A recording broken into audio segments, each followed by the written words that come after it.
How many times have you worried that your English just isn't good enough? Because when someone asks you a question in a business meeting, you struggle with expressing your ideas clearly in English, or maybe it's hard to find the exact words you want to use.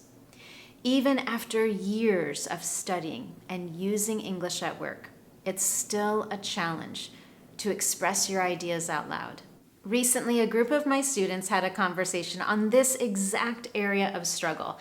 And in the conversation, an interesting question came up. One student asked, when we face obstacles at work, or when we struggle to express our ideas in English right away, is it about our English or is it our personality? What a fascinating question. And I want to tell you exactly why this question came up and why it's important. But first, if you don't already know, I'm Anne-Marie with Speak Confident English. Everything I do here is designed to help you get the confidence you want for your life and work in English. And now let's go back to why that question was asked. Why was my student curious if the problem or the difficulty was her English or her personality? In that particular conversation, my students and I were discussing introversion as a personality trait. If you are a fellow introvert like myself and many of my students, you know that you prefer to think before you speak. You naturally like to have all your ideas fully formed before you share them out loud. That is simply how your brain works. It's how you prefer to communicate in English and in your native language as well. This is very similar to how many of us prefer to communicate in a second or third language. Again, we prefer to have time to think before we speak. There are so many different things we need to work through in our mind. We're thinking about grammar structures, rules, pronunciation, vocabulary. We want time to put all those puzzle pieces together before we express ourselves. The challenge is we don't always get that luxury. For example, if you're in a job interview, or if you're in a quick 10-minute brainstorming session with your team members to solve an immediate problem at work, you don't always get the time that you would prefer or like to have before you share your ideas. You have to respond to questions immediately. If thinking out loud in English is a struggle for you, either because your brain is actively working through grammar rules, pronunciation, vocabulary, or if you also struggle with thinking out loud because you naturally prefer to think before you speak as an introvert, today's lesson is for you. I want to help you feel comfortable with that process of thinking as you speak when you need to. And this means you may also need to share your ideas before they are fully formed. As introverts, that's a real challenge. So today's lesson is all about 4 instantly effective strategies to help you think out loud in English.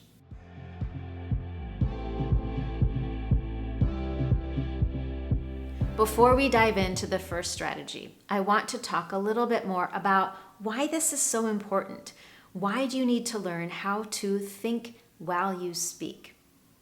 Again, if you're using English as a second or third language, or if you're naturally introverted, you prefer to have everything clear in your mind and prepared before you say them out loud.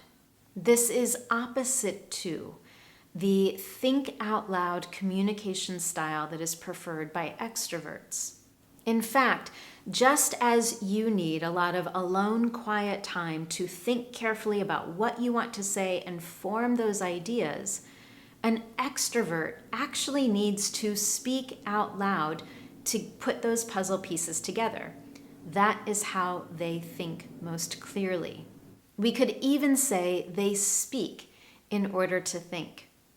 The reason this is a challenge is in many workplaces, particularly in the United States, an extroverted communication style is preferred, and it may even be expected. It may be expected that you're able to communicate your ideas quickly, even if you're not ready.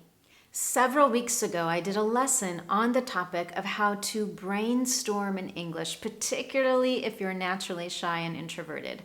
One of the recommendations I made in that lesson was to learn how to think out loud, how to express your thoughts even when they're not fully formed. This lesson today is the continuation of that, and we're going to focus 100% on how you can begin to practice thinking out loud so that when you need to, you're able to do it successfully. Strategy number 1 is when you're in a conversation and you're asked to speak in the moment with little time to put your thoughts together, verify relevance and ensure that you're on the right track. Let's unpack that a little bit. Sometimes when you're trying to put your thoughts and ideas together, it's like looking for different pieces of a puzzle and putting them in different places to see if they fit. There's a lot of internal thinking going on. So while your team members may be having a conversation, you might start to get lost in the conversation. You're not focused on what they're saying, you're more focused on what you're thinking internally. This might be because you're processing everything in English, again, trying to find the right grammar structure and vocabulary. It might also be because it's your natural preferred communication style as an introvert.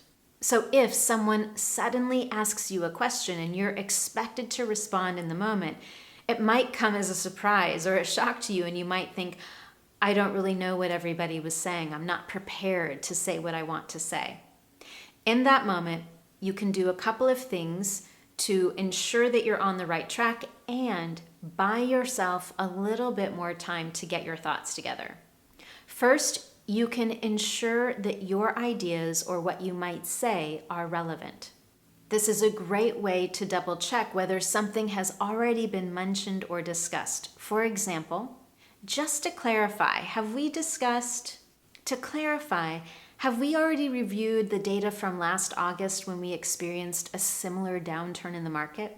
When I ask that question, I'm making sure that my thoughts are relevant to the current conversation. I'm also giving myself a little bit more time to think. Now, if you're afraid that you've totally missed part of the conversation and you want to get filled in on the details and buy yourself a little bit of time, here are a few more questions you can ask to make sure that your thoughts, your ideas are on track for the conversation. Sorry, before I answer that, I'd like to circle back to the details you shared on data from last August. Or, before I answer that, could we briefly recap the details or the main points of the discussion so far? Once more, in asking these questions, you're ensuring that whatever thoughts you had internally, whatever ideas you're considering to share, are appropriate or relevant to the current conversation. And now, strategy number 2. This strategy is particularly helpful if, like me, you're a fellow introvert and prefer to have your ideas fully formed before you share them. You like to have the whole puzzle put together or the whole picture ready. But again, we don't always get that luxury. So to help you feel more comfortable, you can preface what you're going to say to let others know that your idea is not fully formed. It can reduce some of that anxiety that we feel when we have to communicate ideas that we don't feel ready to share. This is also helpful when you're in a conversation where everyone is expected to bounce ideas off one another. And I also like to remind my introverted students that when you share an idea in a brainstorming session, you're not married to it. You don't have to fully commit to it. It's okay to change your mind later, especially when you're in a brainstorming conversation where everyone is sharing initial ideas that aren't fully formed. So here's how you could preface some of your statements. This is just a thought, but what if I'm just thinking out loud here, but I'm still thinking this through. However, let me give you a full example of what that might sound like. I'm still thinking this through. However, would it be possible to have everyone on a rotating schedule so that all of us are back in the office but on different days? By starting with the preface, I'm still thinking this through, or I'm just thinking out loud. I'm letting others know that my idea is not fully ready. And it helps take the pressure off me as well. Here are 3 more ways that you can do that. I haven't figured out the logistics, but I'm just brainstorming here, but, and I'm still putting the pieces together, but. Here's another example. I'm still putting the pieces together, but one option may be to reschedule the event. I know it may require more work up front because we've already reserved the venue and sent out invitations, but rescheduling might allow us to have much better attendance. Those particular sentence starters are some of my favorites to use, especially when I'm feeling anxious or feeling pressured to share something that I just don't think is ready. And now let's move on to strategy number 3 of how you can get more comfortable with sharing your ideas out loud. Invite others to share their mindscapes. I love that word mindscape, and it might be new to you. A mindscape is a mental scene or an area of the imagination. When you invite someone into your mindscape, you're inviting them into your imagination. And of course, in our imagination, we're just thinking of all the possibilities. The possibilities are limitless. Inviting others into that conversation can be a really fun discussion. And again, there's no pressure. There's not an expectation that the ideas are fully formed and ready. As a result, it can reduce your anxiety and create more mental space for ideas that are in the works. If an idea is in the works, it means it's still in process. You're still thinking it through or forming it. So if you'd like to take a discussion into another direction and invite others into your mindscape, here are a few different ways to do that. For the sake of exploring a different perspective, how about, those are great ideas, but what are your thoughts on exploring, let's explore some alternatives together. What if we, and finally, I'm pondering whether this will work, but what's your opinion on? Did you notice that in many of those examples, I used the word explore, which is perfect when we want to look at alternatives, other perspectives, and really get into imaginative thinking. Again, where our ideas are not fully formed. Let me give you an example sentence of how I might use one of those phrases.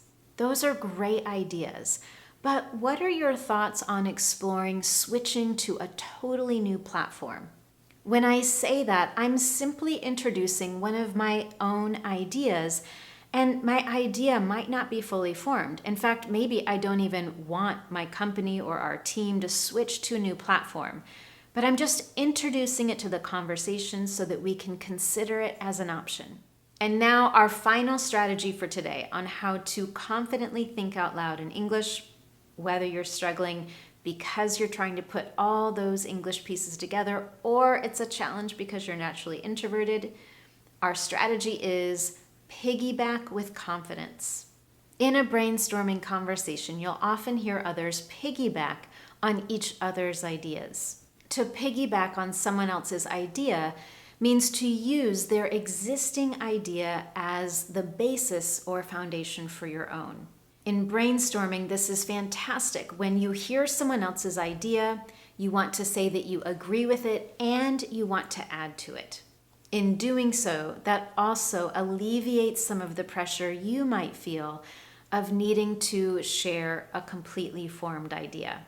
Instead of sharing your own, you're simply adding to someone else's. Here are 4 great ways that you can do that.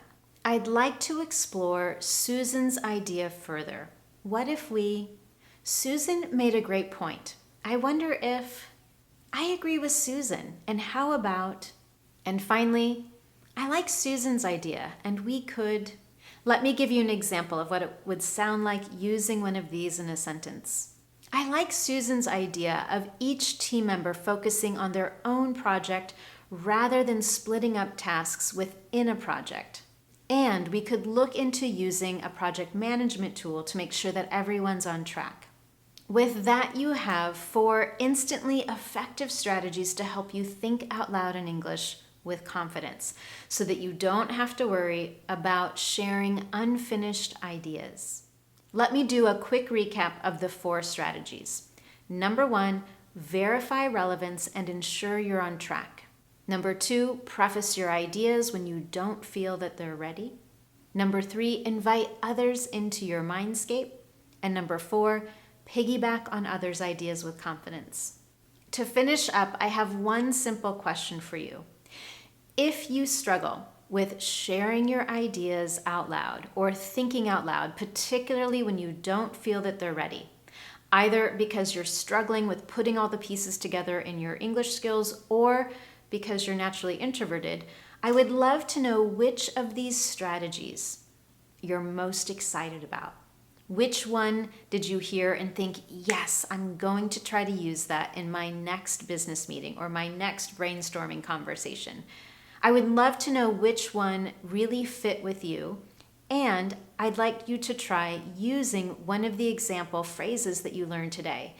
You can use it in a real life example. Think about a conversation you've had recently where you had to share one of your ideas.